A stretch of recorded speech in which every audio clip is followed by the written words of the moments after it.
Mr. President, sa ngalan po ng mga Kapampangan, maraming salamat po sa pagmamahal na ibinibigay niyo po sa probinsya. Magandang umaga po sa ating lahat at welcome po sa probinsya ng Pampanga.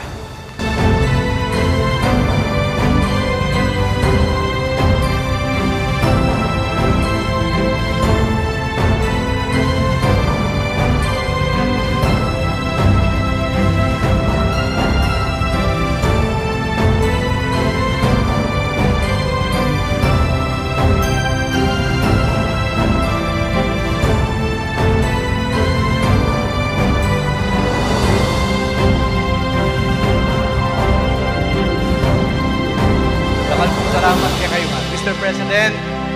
Palakpakan po natin ang ating Pangulo. 3 parts lang po ang sasabihin ko. Number 1, Mr. President, kami pong mga magsasaka because my father is a farmer. During the time of your father, President Marcos Sr., natapos po kaming lahat sa pag-aaral namin because of your father. Nagkaroon po kami ng lupa because of your father. Kasi po yung Masagana 99. That's why the people of Pampanga and the farmers, palakpakan po natin ang ating Pangulo. That's why, Mr. President, nakatayo po ako dito, malaking utang na loob ko po sa pamilya nyo, lalong-lalo na kay President Ferdinand Edolin Marcos Sr.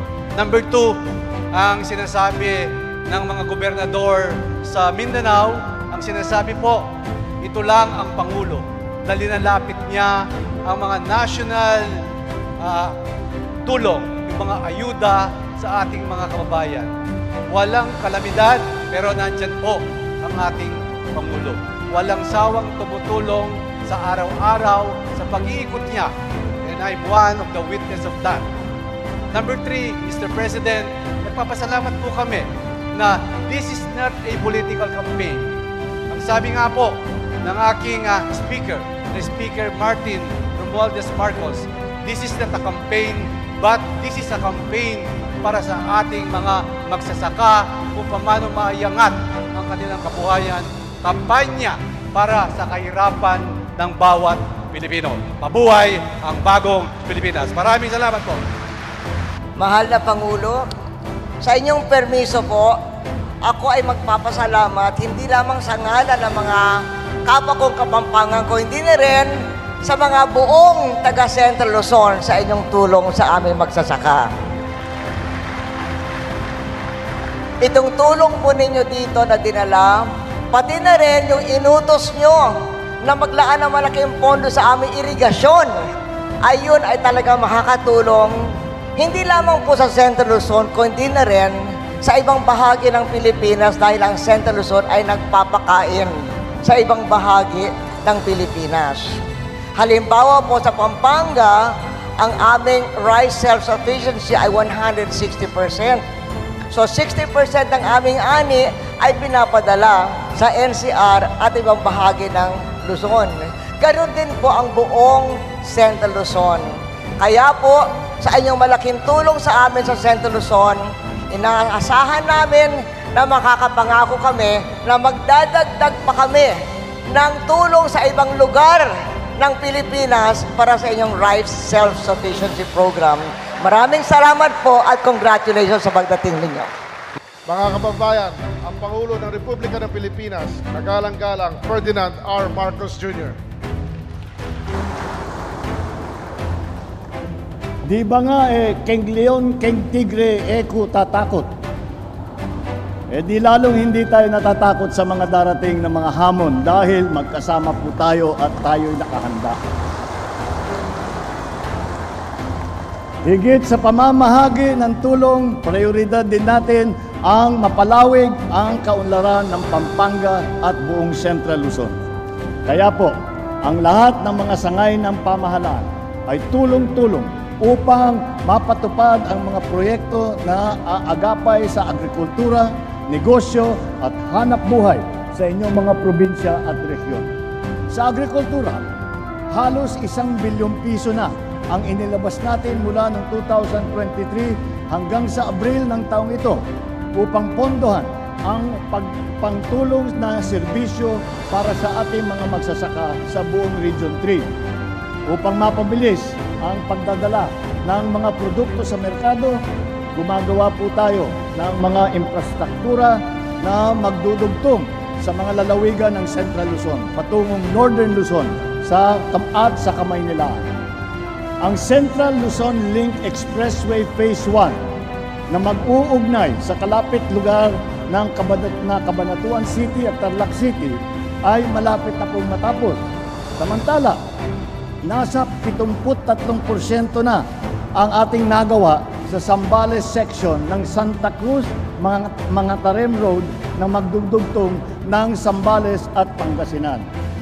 Nasa 60% na rin natapos ang Phase 2 ng North-South Commuter Railway PNR Clark na magdudugtong ng Clark sa Malolos, Bulacan.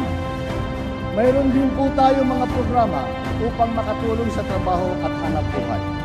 Mula sa DOLE, higit 60 milyong piso ang nabigay nila para sa mga livelihood program.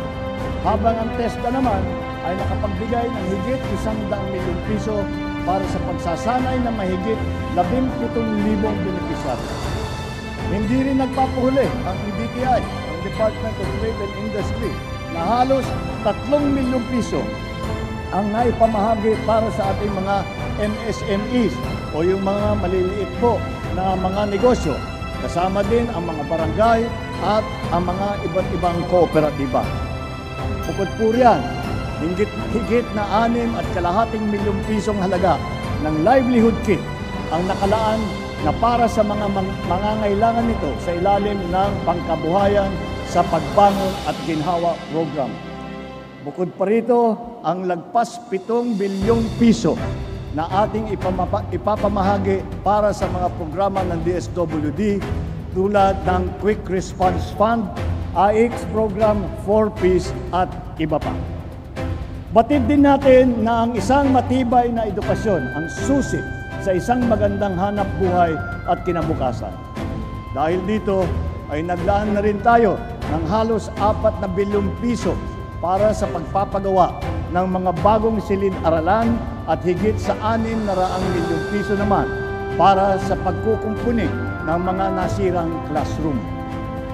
Namahagi rin ang CHED na higit sa 400 milyong piso para sa pag-aaral at training ng higit ng 33,000 scholar dito sa Region 3. Sa lahat ng itong nabanggit ko po, nawa iisa lang ang tumimo sa inyong mga puso at isipan. Mahal at pinaghahalagahan namin kayong lahat. Alam ko rin po na labis ang inyong pagkakabahala sa mga kriminalidad at ilegal na mga gawain na sumisira sa kapayapaan ng inyong pamayanan. Nais ko pong ipaalam sa inyo na amin pong tinututukan at tinutugunan ang problemang ito. Sa katunayan, meron na kaming ginawang task force galing sa DILG para tutukan ang mga iligal na gawain kaugnay ng mga naririnig natin mga pogo at patuloy din ang pakikipagtulungan ng Bureau of Customs sa ilang ahensya upang matigil ang pagpupuslit na iligal na droga dito sa bansa. Patuloy din po ang mga hakbangin ng PIDEA upang masawata ang iligal na droga. Naririnig din namin ang inyong mga daig. Nakikita namin ang inyong mga sakripisyo. Ang inyong patuloy na pagsisikap sa araw-araw ay inyong tulong sa pagtataguyod ng ating pinapangarap na bagong Pilipinas. Makakaasa kayo na buong puso at walang tigil kaming kikilos upang matamasan ninyo ang matamis na bunga ng inyong pagsisikap. Mabuhay po kayo! Mabuhay ang ating mga magsasaka at mangingisda! Mabuhay ang bagong Pilipinas! Maraming salamat po at magandang tanghali po sa inyo lahat.